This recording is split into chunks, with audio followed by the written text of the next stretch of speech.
Hello and thank you for joining us on the Monday edition of Journalists Hangout. I'm Ayodele Uzubakun.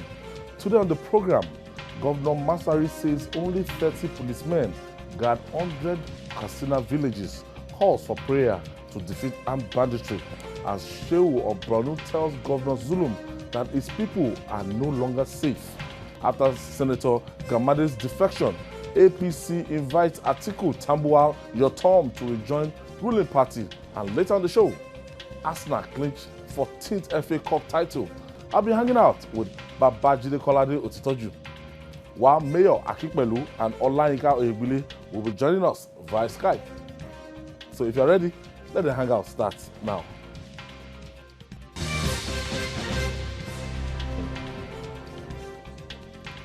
Thank you for joining us. It appears that the northern parts of Nigeria is becoming the headquarters of insecurity and civil unrest.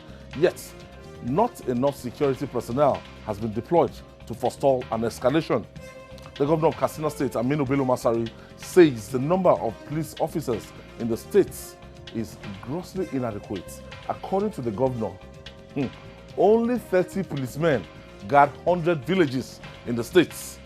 The Shehu of Borno, Gabai Al-Kanami, has also voiced out about worsening insecurity in his domain. The monarch said if the convoy of the governor, Professor Babagana Zulum, could be attacked by insurgents, then inhabitants of the state are not safe. Jide, let me start from you. Last week, I got that story and the report and the way the governor printed it, and you discover that it is clear that the chief security officer of that state, that's Borno State, is not happy with the activities of the Nigerian army in Borno State. He's not satisfied. Let me just put it like that. From his previous comment down to what happened after his attack. Yes, there have been some disagreements between the governor and the leadership of the army, especially in the state. Remember when he had to go in anger to stop soldiers who had caused a very long traffic gridlock on the Maiduguri-Damaturu highway. Yeah. You know, he accused them of collecting 1,000 naira notes from travelers. He was very angry on that day, and there was an altercation between him and the immediate past theater commander of Operation Lafia Dole, Yeah. Major General. Major General Shegun Adeniyi. Okay. So he has had these issues. I think this last one, he was not convinced that it was Boko Haram that fired. Yes. Why? He was not convinced. He believes that some soldiers were behind the shooting because they didn't want him to go into Baga. That's his argument. If you watched... Because he was saying over 1,000 soldiers. That's a different thing. Okay. Now, there are two different locations. Okay. There is the Multinational Joint Task Force headquarters. Okay. There are troops guiding that place. Then Baga town. Soldiers are not guiding Baga town. I said this a long time ago that soldiers are not... Fishing town. Yeah, no, soldiers are not in Baga town. Okay. So he's saying that we have about 1,100 troops there, soldiers, and about 75 officers. I'm not sure that's the exact number. That why can't those ones go and chase away the few Boko Haram that are inside Baga? Because the commander who was speaking with him kept saying that some Boko Haram fighters infiltrated Baga town. He then said, the people that you have are enough to chase them away so that they can take hold of Baga and then our people can return. You've got to feel for the governor in a way. IDPs, the governor spends a lot of money taking care of IDPs.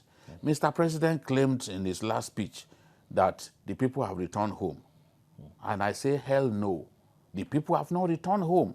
There are no less than 23 IDP camps in Borno State alone. And the largest of them all is the one in Monguno that the governor visited. He got there on Monday, and it was on Wednesday that I decided to go to Baga. Now, when he went to Monguno, he distributed 5,000 naira to 48,000 women. He's so passionate about what he's doing. And he also distributed grains and edible oil.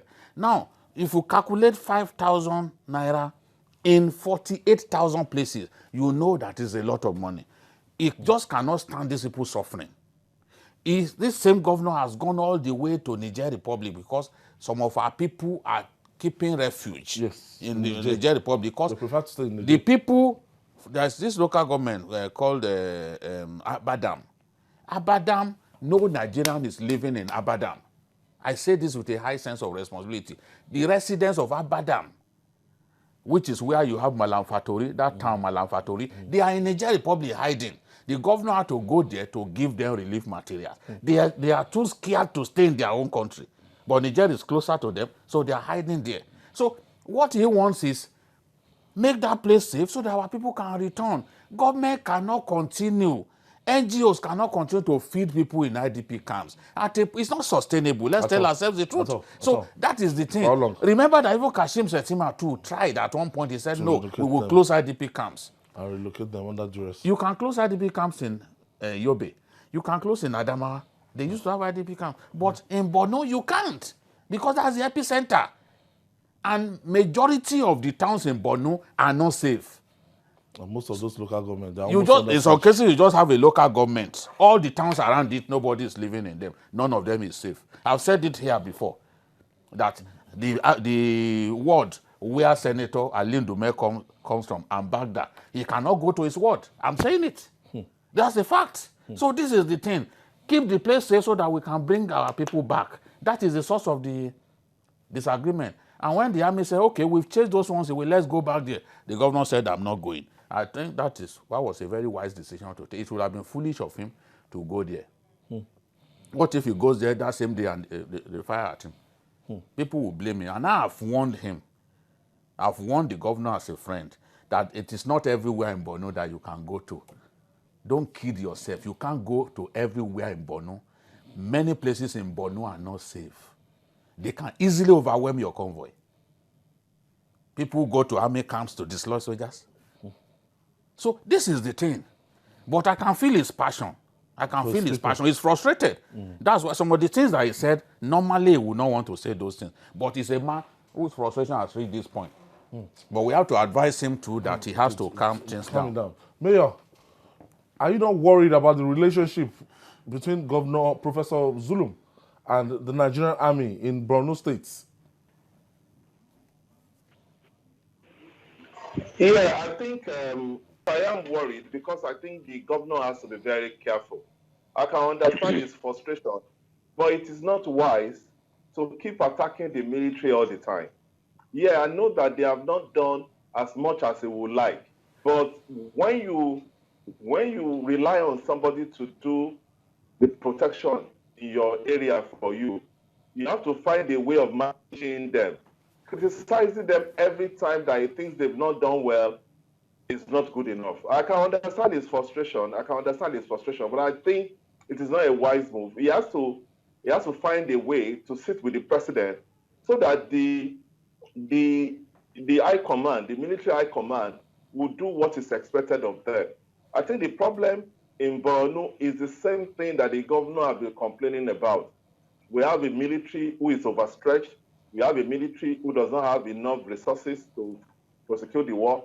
We have a military that is not that does not have the necessary tools to fight. Yes, to fight Boko Haram. And the staff, they have a staff that is demoralized. So everything, the entire security architecture has to be looked at. But the governor has to be careful. I don't think it is wise to criticize the military all the time. Unlike how Igbile talking about passion, talking about the love of his people, for his people, talking about the way he has been going about his job. You will commend this governor and you can even give him #1 in the country. Look at him, a governor wearing t-shirts, and he has done all sorts of odd things since he assumed office. But it seems he's not treading carefully with this insurgent matter. Well, what do we, when we say it's not treading carefully, what do we mean? Look, as far as I'm concerned, it is people like Professor Zulum that should take the front corner in the leadership of this country. I mean, if people are not doing well, why will you not tell them straight? You see, it is all these let us manage it, and don't let us criticize them in public, don't let us talk much, that has led us to where we are today.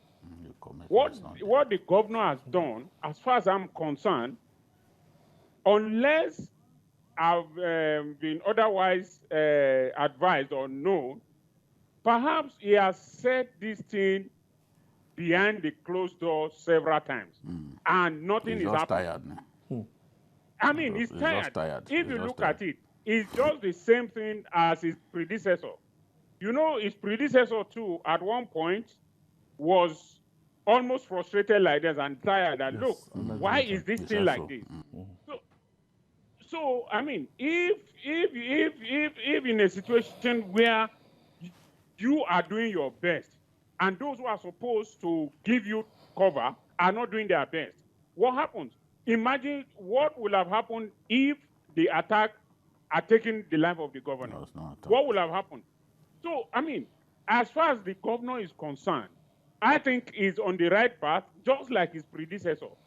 The man has tried within the limited resources in the state to see that it does very well. I mean, look at the number of projects that were commissioned in just 1 year. And he would have done more. But in this situation now, the security is posing a big threat to him. If the governor can be so attacked, what will happen to ordinary citizens? As they say, if gold can rust, what will iron do? I mean, so it is very important that the military has to be told, and the commander-in-chief, I think with this one, needs to reassess the competence of the commander, the army chiefs. All right, 6 months. The way we are looking at this thing now is as if the picture that have been painted. Before now, I had that picture that Maiduguri is very safe. It's the most guarded in the country and everything. It's even changing. In the last few days, kilometers few weeks, to Maiduguri, they are entering inside. They are entering inside Maiduguri now. Want to, you know, I used to say that that's the complete most defense of Maiduguri University with 64 No, that's billion. the university community. Let's even leave that one. Okay. But since we are talking about, I used to say that Maiduguri was the most defended city in Nigeria. I still do not believe that any city is as defended as Maiduguri. But Boko Haram is entering inside Maiduguri these days. They are entering Maiduguri these days. Look at what happened during this Salah. They entered inside Maiduguri and fired mortar rounds at people. They killed people. Inside Maiduguri? Yes, Jere local government. They are entering Jere local government now. They are entering. Jere local government? Jere local government is inside the metropolis. It's inside the metropolis. They are coming in. They are coming in. So this is a fact. My friends, when they launch one attack, it's not even far from the Air Force base. That attack that was launched, I think, about 2 weeks ago. You know, it's like you are going to the airport, not far, the estate, this popular estate in Maiduguri. That's where the area that they came to. So they are breaching the security. They are coming on foot inside the city, hurting people. So we need to defend the people better. I can understand why the Shehu of Borno will say nobody is safe anymore. He said this to the president. Now he has repeated it to the governor. The truth is, the complete truism about this We don't know. But the governor does not believe that it was Boko Haram that fired at him. And he said it clearly. It's not Boko Haram. He's not convinced. He felt that some Still people boils fired. down to the relationship between him and the military. The military does not want that place opened up. They are saying that the area is not safe. Okay. The truth is, it's an extensive area. It's an extensive area. And they don't even have the troops to man all of those areas. So if you say, open this, open this, open this, open this, You are stretching us. if attack comes, We might not be able to hold. you know why I've explained the idea of super camps. It's because the military could not even defend their barracks. That's why they came up with the idea of super camps, so that you now pull resources of about 5 or 6 military barracks together and concentrate it in one. So it's something that we have to be very careful about. So we still have attacks on those super camps. Yes, of course, super camps have been attacked. Super camps have been attacked. It's on record. I'm saying that those boys are looking, they want to steal weapons. If they notice that is where you kept your weapons, they will launch attack and see if they can succeed. They will launch attack. So what was the point? Did they not, they still attack Monguno the other day? And there are so many troops in Monguno. They are ready to die. That's the nature of the people that we are fighting. That's the difference. Yes, they are ready to die. They don't care about dying. They don't care. They don't owe you an explanation. So the truth is, I want both the governor and the military to achieve some form of resolution. Yes, so that they can work together ultimately. Because Zulum has supported the military tremendously. He bought so many vehicles for them. It means well. It means well. And we cannot discountenance the massive, massive sacrifice that a lot of our troops have made. That's where the point where I'm worried. And I'm saying they have to come together. Ultimately, they should achieve the same goal. Yes, they have to come together.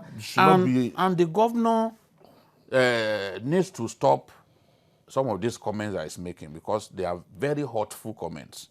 And then the army should not be telling people to go and be abusing the governor, because that is their style. Before you know, you now start seeing people on TV just abuse, some of them ignorant about even the issues. This one will say, well, I'm a security analyst, he will come and be abusing governor. Let's have peace. We don't need all of that. We don't need all of that. Let the governor stop taking on. Because sometimes, from the visuals I've seen now, sometimes the governor could get so hot at confrontational and the way he's gesticulating, talking to a military man. No, he does not care. He said the same. The way he's talking to a military man and he's like dishing out orders to them. If we can do a whole program talking about his style and the places, it goes to even the extreme parts. Close to Cameroon, all of those places. Anybody who can go. He's gone before to even have meeting with Cameroon and with Chadian soldiers. He just wants the solution. He just wants the solution. I understand our troops, the sacrifice is too much. Let's tell ourselves the truth. Bandits are killing soldiers. Boko Haram killing soldiers. There is sacrifice. Bleeding everywhere. So those comments sometimes can demoralize some of the people. But at the same time, he has his reason and he has a message. So let the leadership come together. We don't want to reach these things. Let them come together and find a solution. A solution. Mayor. Yeah? So, your own solution to this now? Because it's clear, the military mean well, and the Governor Zulum wants the best for his people. Yeah, I agree with you. Governor Zulum, to me, is my favorite governor. I think he's the best governor around now when you look at the challenges facing his state and how he goes to great lengths to take care of his people. But I think the only way we can do this is for him to go back to the president, tell the president to give the military the resources they need. Because I think the problem basically is that the military do not have the resources to protect the northern part of Borno. Like Jide said, that was why the idea of super camp came. Because if you remember, when they used to have a lot of camps to protect that area, Boko Haram was attacking them and cutting away their equipment all the time. So that's why even the military cannot defend their bases. Yes. So for them to defend the entire northern part of Borno, they need more resources to do that. And that is the problem. They cannot deliver what the governor wants. The governor wants to protect his people. but the military do not have the capability or the intention of doing so. Online, So I think we must go back to the president. Yeah. Yeah, but you can, from what I'm saying here, let me take you to Kastina. It's laughable that the governor of Kastina State is saying that just 30 policemen guard 100 villages. And I'm sure if you know the way the northern Nigeria is, you understand, at least you stayed all your life in the north. For him to say 100 villages, you know how many kilometers that's this is saying. It's as good as saying there are no security, no policemen at all in any of those villages. Because if you have 30 policemen guarding 100 villages, what are they going to do? They can do virtually nothing. So the best thing I think is, before now, there have been talks about employing more policemen. What has happened? Have they been employed?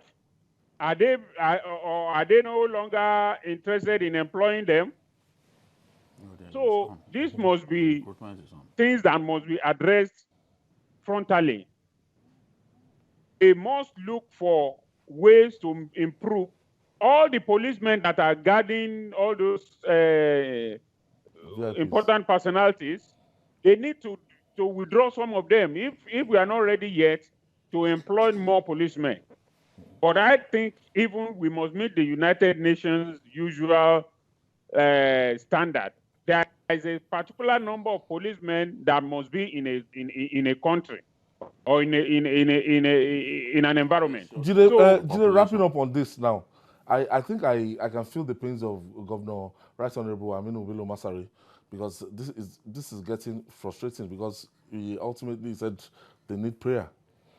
If you can, this kind of deployment is just too poor. That's what the Shehu of Borno too said, that we need prayers, because at this point our people can't find the protection that they need to stay alive.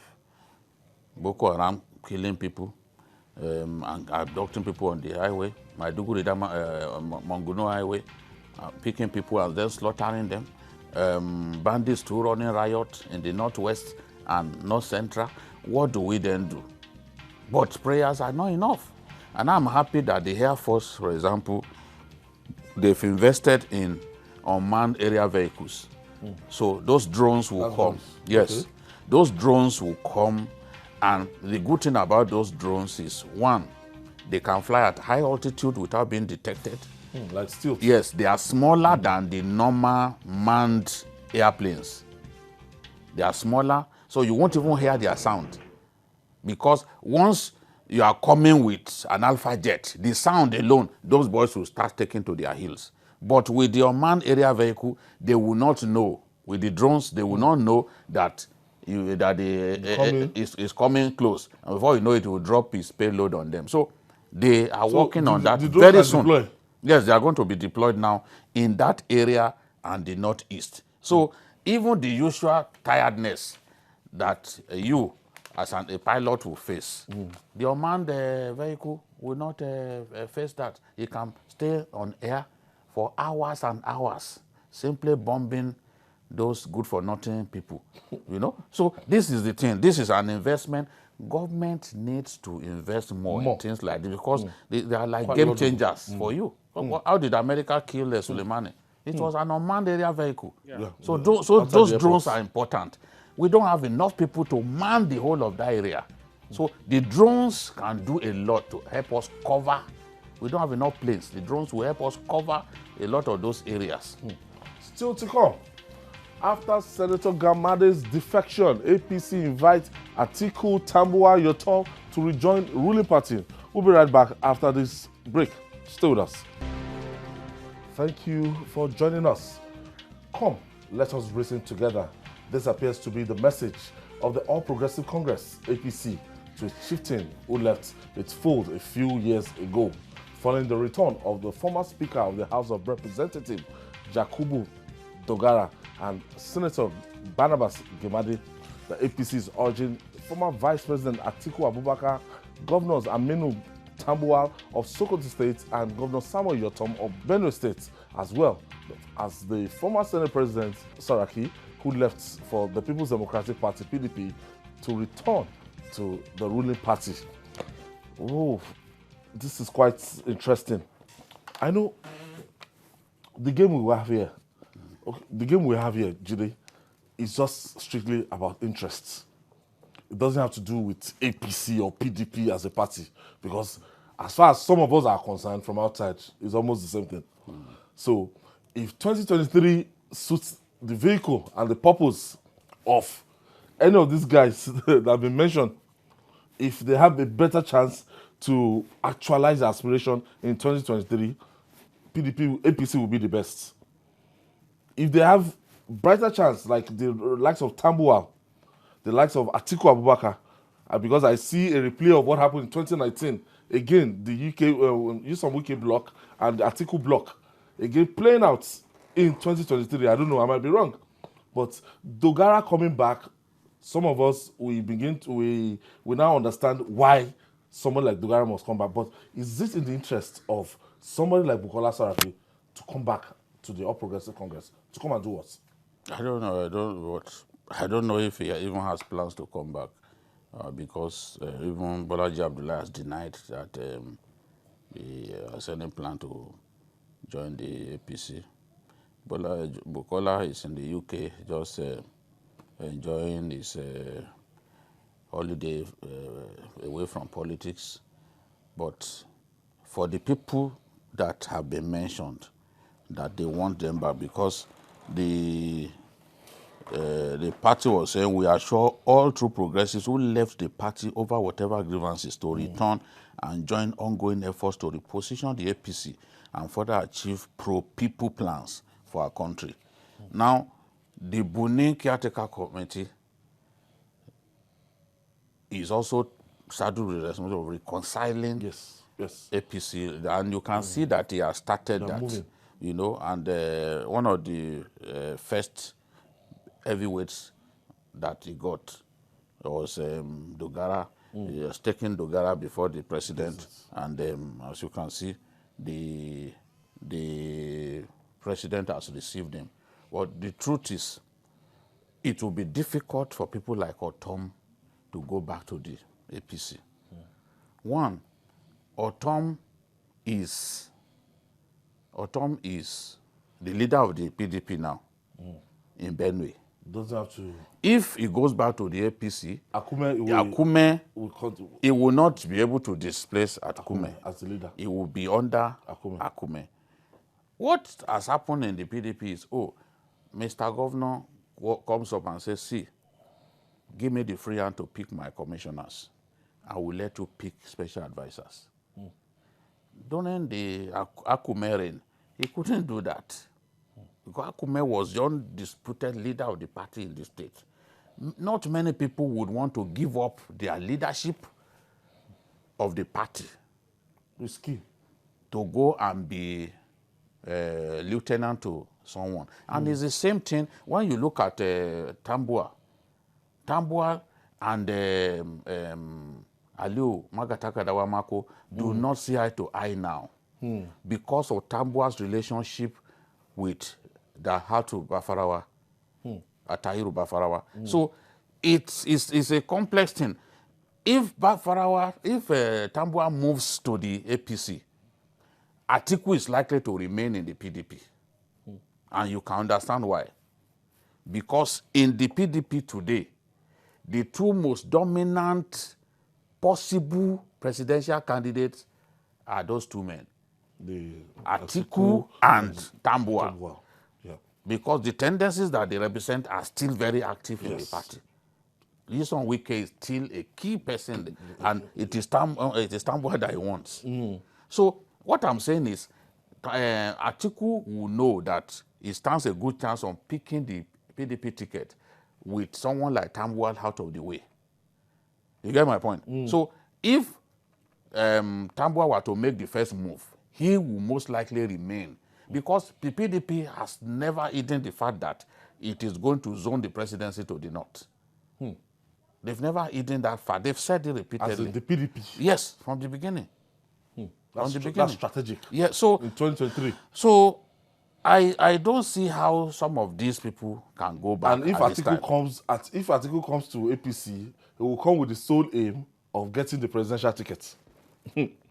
Of his chances of we want to get the ticket. If you want to contest. move, you are going to look at the situation. Does the groundswell of opinion favor a northern presidency at this time from the APC? There are many people, even many northerners, who are saying, look, if that happens, that is like a third term to the north. And many of them are saying, let this thing go to the south in the interest of our party. And realignments are happening on account of that. So Atiku too will look at that situation and ask himself that, is this the right time to go to the APC? But the APC would want to get stronger and stronger. So I can understand why they are reaching out to these people and telling them that, look, you need to come back. If APC has its way, it will not even have a rival. That's the nature of our politicians. They want a kind of one-party situation to subsist. Mayor Akigbalu, there seems to be like a balance of power between the People's Democratic Party and the All Progressive Congress in terms of the number of states, the share, and I won't say lawmakers, but lately when I've been counting the states, you know that, look, that both of them, the 2023 contest will be still the same APC PDP contest.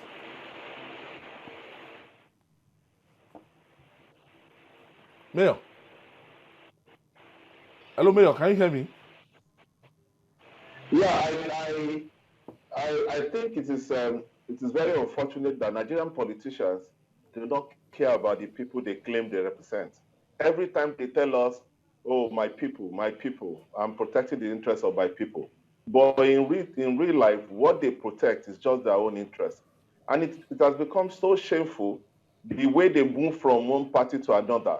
When they want to move from APC to PDP, they will tell us there's no democracy, there's no internal democracy in APC. That's why they are going to PDP, and they think they are going to get fulfillment there. When they get to PDP and they cannot have their way, maybe they want to contest for something and they cannot find their way, they will come back to the same APC and try to tell us, oh, there is no democracy in PDP. It is in APC that they will find fulfillment. The reality is that all of them are the same. All politicians are the same. They don't care about us. They don't care about the people they represent. What they are just looking for is their own interest. But the invitation is just, I think the invitation is just invitation. Most of these people invited, it's not in their political interest to go back to APC. In fact, it serves their interest more to be in PDP than in APC. For example, APC, if they want to follow the zoning or the arrangement between the two forces, the two major parties that form APC, power is supposed to revert back to the south. So Atiku will not want to go back to APC to achieve that. But because PDP may decide, for example, that to capture power, they may decide that they want to pick somebody from the north as their candidate, and Atiku will still stand a good chance of achieving that. So I don't see some of these people, because of certain things. It's not in Otom's interest, for example, to go there because Akuma is already the leader of the party, and as governor, he's supposed to come back and becomes the leader of the party, and I don't think he will agree to that. So in most cases, for example, if you look at Otoge and how Bukola Saraki was removed from Kwara, it's not in Bukola Saraki's interest to go back, because those people who labored so much to remove him are the one in charge of the party now. So it's not in the interest to go back. It's just as simple as that. Do you have a contrary view? You know, well, I agree with what they have said. You know, for me, what we have playing out now is the same thing. It is like when you say a cup is half full or a cup is half empty, you are saying the same thing. What has changed in APC that will make those who defected to PDP to return, or what has changed in PDP that will make those ones to go back? What, for me, is happening is just that as far as politicians are concerned, it is their own interest first. And the people I pity the most are those who are their rabid supporters, who follow them around, who kill on their behalf, who maim on their behalf. And at the end of the day, they don't have anything going for them because these people, what they say is for their own personal benefit. You cannot set talk by a politician's conviction. If in search of a better word, we are witnesses to it not too long ago. A party leader, when he was asked why a certain candidate, which he fought against some years back, is now the candidate is supporting now. What did he say? He said he was only demarketing the candidate. The candidate that is now marketing, he demarketed him some 3-4 years down the line. Now is marketing him. So what has changed in the candidate, or what has changed in the situation that made the candidate that you demarketed some 4 years down the lane to be the one that you are marketing now? So in all this, what matters to them is first and foremost their own interest. Is it possible that because Hillary Clinton didn't get the ticket for the Democratic presidential candidate, for her to defect to the Republican? Or is it for a Republican to defect to the Democratic Party? No, because all these people, they are drawn by conviction. But our own is bread and butter politics. I want to thank you, Olayinka Oyewile, Deputy Editor of the Nation newspaper, for your contribution. And signing out, Olayinka Oyewile, and we are going to sport now. Now, despite the pre-match poor rating, Arsenal shocked the world by beating London rival Chelsea 2-1 to clinch the 14th FA title at Wembley Stadium on Saturday. Courtesy of that triumph, the Gunners sealed a spot in the 2020-2021 Europa League tournament, despite finishing 8th in the just concluded English Premier League. We conferred Mayor with that title. Mayor got it right. Congratulations, Mayor. So I think you are now in the same league with Judo Sitoju to be our mini Nostradamus. I'm happy that he even predicted that my team. Okay. My team would not only play in the Champions League, but will come third. Really? Yes. Mayor, he got down accurately. how did you do it? The way you were reeling it out and telling us who will stay, who will survive, and first 5. I saw it last week, and I was like, wow. No, it's because I'm the oracle of Journalists Hangout. You know, I started my journalism career. As a sports writer. So the same thing Jude now. I mean, yes. The same thing with Jude. Yeah, the same thing with Jude. That's why we share a lot of this common. He's a Man U supporter. But I think I'm happy for Arsenal. When you look at what these guys be able to achieve in 6 months, Arteta, it's almost a miracle, because as at December last year, Arsenal was going down in a way that is shocking. And right now, Arsenal is more or less a middle table team, because unlike other owners of business, Kroenke refused to invest his personal money in the club. Arsenal is one of the few clubs who run based on the money generated. And football has changed. Football has changed significantly. A lot of rich people are coming into football, and the competition is very stiff. If you look at others, apart from Manchester United, because Manchester United is a global brand, their owners do not put money in it, but they earn enough money through sponsorship and other things to be able to buy quality players.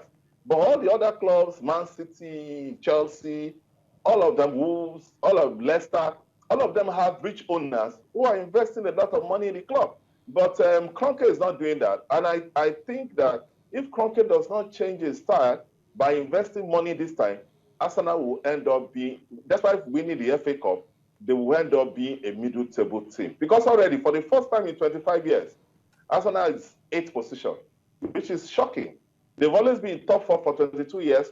They were top 5 for 3 years. Now they are 8th. And if they don't do something about it and arrest it, they will end up being between 8 and 10. But I have to give it to Arteta. Arteta realized that the problem was the defense. He changed the formation to 3-4-3, and it worked. And they have a super goal scorer in Aubameyang, and that is why they should give Aubameyang. It took them time to agree to give Aubameyang £250,000 per week for 3 years. That was what the guy was asking for, and it took them forever to do that because the guy was 31, so they felt they cannot give him £250,000 per week for 3 years. But Ozil, that they are not playing, is collecting £350,000 per week, and the man knows that he's not going to get. I know, Mayor, you could go on and on when it comes to Arsenal. Jide, if they had not won that FA Cup, they wouldn't have qualified for anything. No Champions League, no Europa, and in like 15 years, they wouldn't have gone anywhere outside, and this would have spelt a lot of negative trend for Arsenal. Yes, and it was clear that they wanted the FA Cup more. They've become specialists at winning the FA Cup these days, and they needed it desperately because without it, more than Chelsea. Without it, they can't play in Europe, and they will find it difficult to attract good players since they're not playing the Continental Championship. So Arsenal needed it desperately, and they were helped by the early injury to Cesar Azpilicueta. Once Azpilicueta was injured, and then Pulisic too was injured, it thoroughly damaged the game plan of the Chelsea coach, Frank Lampard. It's just similar to what happened to Arsenal when it played Man City some weeks back, and Man City beat them thoroughly, I think 3-0. Those early injuries and then the red card. So it can really affect you if suddenly early into a game, a key player gets injured, and then another one gets a red card, or another one gets injured again. So the game plan gets thrown out of the window. So once Arsenal was able to get that equalizer, they never took their leg off the throttle. They continued to dominate the game, and I'm not surprised that they eventually got that victory, because even when both teams played a 2-2 draw in Chelsea's home the other day, Arsenal was one man down. Yet it looked, by the time that game ended, that Chelsea wanted that draw more. They were ahead of Arsenal by 2 goals, but Arsenal still managed to equalize. And an Arsenal that was one man short was the one with the initiative to win the match. So Arteta, just as Mayor said, has done very well. One thing is that I like about Arteta is that it's not like his boss, the man who trained him. That is no, the coach of Man City. Okay. What's his name? Pep Guardiola. Pep Guardiola. Pep Guardiola plays in one way. Dominates teams with their possession and all that. And if you do not, if he finds it difficult to break a team down, he will still continue to play that way. But as you can see with Arteta, there are times when Arteta will play in a pragmatic manner. He will play a defensive game, counter-attacking game. Just all he's after is to get down to win.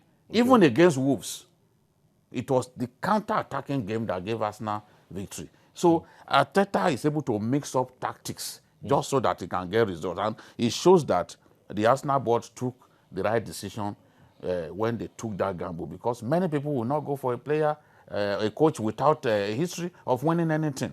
But as we have seen now, in just under a few months, he has won a trophy, and the future looks bright for our Mikel Arteta. What happened to Chelsea, Mayor? Because towards the end of the Premier League, I saw the trend, I saw the table. Chelsea, they were meant to be finished as the third team, and all of a sudden they started losing their games. All of a sudden, lost concentration, and this, I thought it was like a walkover for Chelsea. Yeah, Chelsea have a very good team. Chelsea have a very, very good team, and I think they are going to do better next year. But the problem was what Babajide said. You see, when you're a team, that's what is called the spine of the team. And unfortunately for them, they also played that match with a 3-4-3 formation like Arsenal. And the best defender they had, which was was injured, and he left. And the best attacker that they had was Pulisic. He was injured with the same hamstring, and he left. And then you couple with the fact that Kovacic, which is a very strong midfielder, also got the red card. So when you look at the spine of the team, a defender, a midfielder, and their best forward, all of them had to leave the match. And that was what turned everything around. And so, because you see, all these teams are very close to each other. So you just need small margins to be able to dominate the other team. I believe that if all the players have been on the field, it will have been more difficult. Though I would have expected Arsenal to win for one particular history, because they've met Chelsea now 3 times in the FA Cup final, and thrice they've defeated them. And 3 years ago, in 2017, they defeated Man City in the semi-final to get to the final. Chelsea defeated Man U in the semi-final to get to the final. And in the final, Arsenal defeated Chelsea 2-1. And the same thing happened. The same referee was the same referee in this last match. And then Moses also got red card in that match. So history has a way of repeating itself. Immediately, because Man City, when you look at Arsenal and Man City, since 2017, Arsenal and Man City played 9 times, home and away, 9 times. Man City won 6 times. The 3 of the matches were draws. And yet, in 2020, they met the same Man City that they've not beaten in 9 matches. And they defeated Man City. In fact, Man City didn't have a shot on goal until the 78th minute. And they had 2 throughout the match, which is unusual, because they defended deep. They allow, Man City played possession football. They kept moving the ball to the wings, kept moving the ball sideways, and they could not penetrate. They had possession, but there was no penetration. So history was on the side of Arsenal. Finally now, Jide, I'm looking at how now with the league done and dusted, the FA Cup done and dusted, we move to the Champions League. But looking at next year now, looking at the next season now, yes. And you saw the table. I saw the way, I think Arsenal came number 8th, yes. And you saw the first 5, the way it was keenly contested. It's only Liverpool that actually had a clear, very, very clear lead ahead of others. There was a huge gap between second and third too. Yes, second and third too. Yes. That's big gap between Man City and Manchester United. Yes. Because Manchester United and Chelsea, they were the same points. I think it was goal difference right up to the bottom. Yes. So from the alignment now, do you see anything? Any new thing for the next season? Well, first 10. All the teams are going to invest in quality players. Manchester United is trying to sign Sancho from Borussia Dortmund, a former youth player at Manchester City, and part of the English team that won the Under-17 World Cup the last time. So they are trying to sign him. If they succeed, it will be a coup. It will really help Manchester United, because that attack will now be almost impossible to stop. An attack that has Rashford. Rashford was voted the best dribbler in this last season. He had more nutmegs than any player. And then he also had someone like Marcia to come in right into his game, and then the young man Greenwood with Fernandes providing the killer passes, and Pogba just behind him. So the future looks bright, and I've seen that Chelsea too have made good signing. Timo Werner, Ziyech, from Ajax, and then Havertz, the player who came, Kai Havertz, who came from Germany. So clubs are investing. It's a natural thing. I figured that even Man City, with all the galaxy of stars at their disposal, will also invest in a quality central defender, because that was an area where they really suffered. Not forgetting Tottenham also. Yes, and then Tottenham with Mourinho, is also going to invest in players. So I see a keenly contested 2021 season. And I just can't wait for that season to start. But meanwhile, on Wednesday, Europa League action will resume, and Manchester United has a hefty lead of 5 goals to nothing on the first leg. So we're looking forward to Manchester United winning the Europa League for the second time. I want to thank you, Mayor Akikbalu. Thank you for your contribution. Like how Igwele left earlier, thank you also for your contribution, Mayor. And the mess room itself is a new week. We hope to do it together for the rest of this week. Yeah. And thank you for your contribution, as always. And that's our offering today. Join us tomorrow for another episode of the program. You can also watch Journalists Hangout on our platforms showing on the screen. We're on YouTube, youtube.com/TVC News Nigeria. Our feedback channel is Journalists Hangout at tvcnews.tv. I'm Ayodele Ozubahu. Bye for now, and God bless Nigeria.